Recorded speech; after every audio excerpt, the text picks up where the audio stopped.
Welcome to this Bridgewater Now update. I'm John Luck. The state released its weekly town-by-town breakdown numbers regarding the coronavirus, and Bridgewater has seen an increase in numbers. Just in the past week, the case count over the last 14 days increased by 22 from 33 to 55.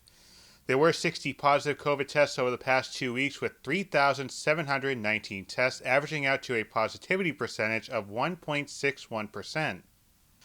That is compared to last week when Bridgewater was in the green category with a positivity percentage of 0.97%.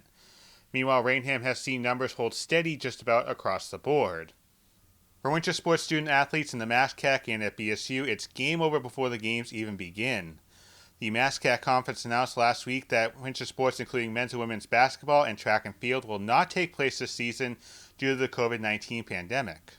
The university hasn't had any sporting events take place since the beginning of March, with only socially distant team practices happening at Swenson Field. Although it was only a matter of time before the games got canceled, it still wasn't easy for women's basketball head coach Bridget Casey and men's basketball head coach Joe Faroba to accept. Casey telling the Brockton Enterprise, quote, "I think we've all thought this might be coming, but on the other hand, we were hopeful maybe they would wait a little bit longer. I do get it from where the state, where the world is, where this whole crazy COVID disease is. It's sad and disappointing."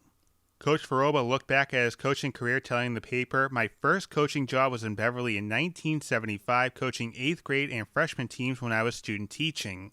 You're talking 45 years, the first time I'll be without it. From October to March, it's basketball a minimum of 6 days a week, but not now." And this season would have seen Joe Faroba most likely earn his 400th coaching victory with the Bears. This is the first missed season for the women's basketball team, but the men's basketball team has had a number of missed seasons. That happened back in the 1940s due to World War II. The Bridgewater Citizens for Civility and Respect, a group that we have featured on this program, is changing its name. It is still BCCR, but the new full name is Bridgewater Communities for Civil Rights. In a statement, the BCCR says the change was a result of several months of discussion regarding their mission and focus. They also said that they felt it was an urgent need to be more involved in and to speak out forcefully in support of racial and social justice. For more information on the BCCR, contact Sam Baumgarten, chair of the group, at sbaumgarten@verizon.net. During this pandemic, Prisco's has been there to help feed people that are having a difficult time affording a dinner, and that is once again the case as we approach Thanksgiving. Through Prisco's Families Feeding Families Fund, 100 turkeys and delicious side dishes will be offered to those in the Bridgewater area that need some help this holiday. The dinner comes with a turkey, 5 pounds of potatoes, carrots, stuffing, cranberry sauce, corn, gravy, rolls, and an apple pie. If you or any family around the Bridgewater area are in need, call Steve or Nancy at 508-697-2273, and the deadline to call is this Tuesday. Thanksgiving morning high school football is something that a lot of coaches, players, and residents look forward to in communities all across the Bay State. It's also an occasion that we here at BTV look forward to every year. This year won't have live high school football, but we do have a day of Thanksgiving throwbacks coming away on BTV. We get things started at 10 a.m. with the first game in the Cape Cod Cafe Cup between the BR Trojans and the Brockton Boxers, followed by the 2018 game at 1 p.m. At 4 p.m., a game that came down to the final drive took place 17 years ago between the Trojans and the Silver Lake Lakers on the old BR football field. Then at 6 o'clock, we have Trojans Boxers from 2013, and we round out the day at 9 p.m. with last year's game between BR and Brockton, which had a combined 85 points. If the Thanksgiving nap does happen, we have all these games on demand at btvaccess.com, along with an extra game, the BR Silver Lake game from 1997 that punched the Trojans' ticket to the Super Bowl. And turning to your health, as college students that are living at school prepare to come home for Thanksgiving, doctors are saying that students who are attending classes in person may fall into a higher risk category of being a carrier for COVID-19. Anyone who's in full-time school, that's going to be a bit higher risk. Now, I think part of the challenges of school-aged children and young adults in college is that they tend to be ones who are going to be minimally symptomatic if they are infected with COVID-19.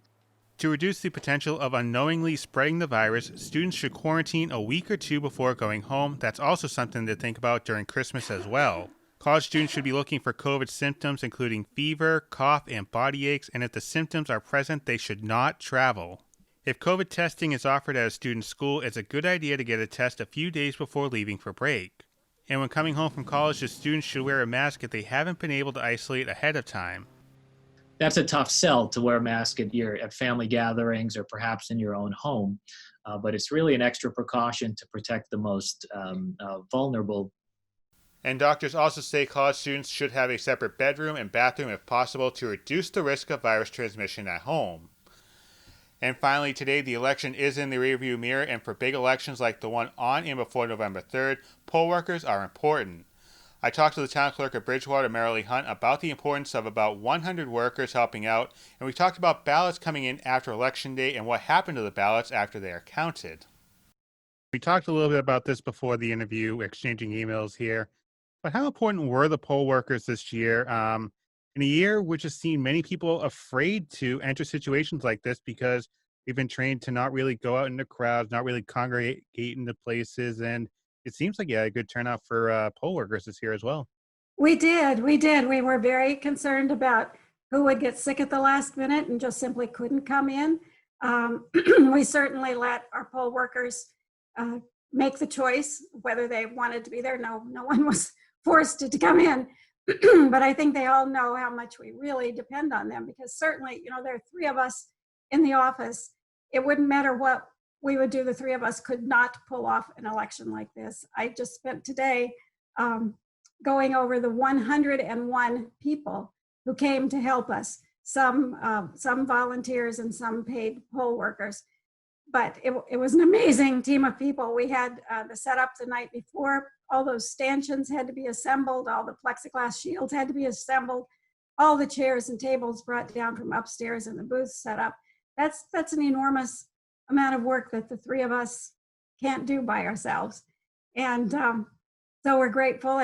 And we did have a few last minute call-ins of poll workers who just weren't feeling well, or perhaps I think one got not feeling well while she was there, probably from the terrible cold. It was very, very cold where she was sitting. So we were lucky that we had a nice backup group of people who said, let us know and we'll drop everything in and come in and give you a hand. So the poll workers in Bridgewater, if I had more thumbs, I'd give them more thumbs up. They are absolutely the best, and they make us look better than we probably deserve to look. This year, more than any, I think we've learned about votes coming in after Election Day. And Bridgewater actually does have that situation now. This is something that I think is normal. And if this is normal, how does this process sort of work out for elections like this? Yeah, it is normal. There are things happening. First of all, everybody knows that on election night, when we go to count the ballots and give our preliminary tally, we have to go through all the ballots and see what has been written in, because any extraneous mark that gets put on the ballot, or if somebody doesn't fill the bullet in completely, or if they put check marks, or if they put X's instead of filling it in, or if they do a write-in of any sort, whether they think it's humorous and it's Mickey Mouse or Porky Pig, or it's serious and a person who's really being written in, all of those have to be hand counted at the end of the night. So you can figure with 14,000 ballots, there are quite a few of those, and that took us until I think the last one was finished around 10:30 at night on election night, counting all those. So that's one kind of extra thing from just the tally of the machines. Then, of course, we have people who are overseas and getting their ballots in, and people who voted vote by mail ballot had until 8 p.m. when we closed the polls. If they could have their ballot postmarked by then, we had until last Friday the 6th at 5 o'clock to receive those ballots. So I was at the East Bridgewater Post Office at 5 o'clock on Friday the 6th and received the one ballot that came in then. We'd gotten a couple before that, but I think yesterday was our day to count those original ballots that came in. And I think we had 35 or 40, something like that, that number. And we still have a few. We have until the 13th to have the rest of the overseas ballots come in. We don't expect it to be large, and we don't expect it to change the count.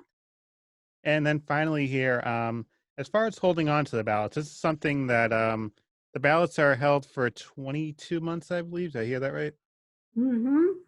if we were at my office, I'd take you down and let you see our vault, because all of those ballots, each precinct's ballot is put into one of those big plastic, gigantic Tupperware tubs that you can put a lock through it.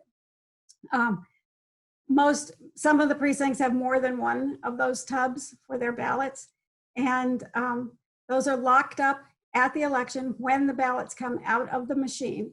They're locked right then and there with a police officer watching what's happening, and then they're taken by the police back to our office and stored downstairs in our vault. So right now, when you try to go walk into our vault, it's just towers of ballots, and it'll be that way for 22 months, presuming that there isn't a recount or some reason that we would ever have to open them up and look at them again.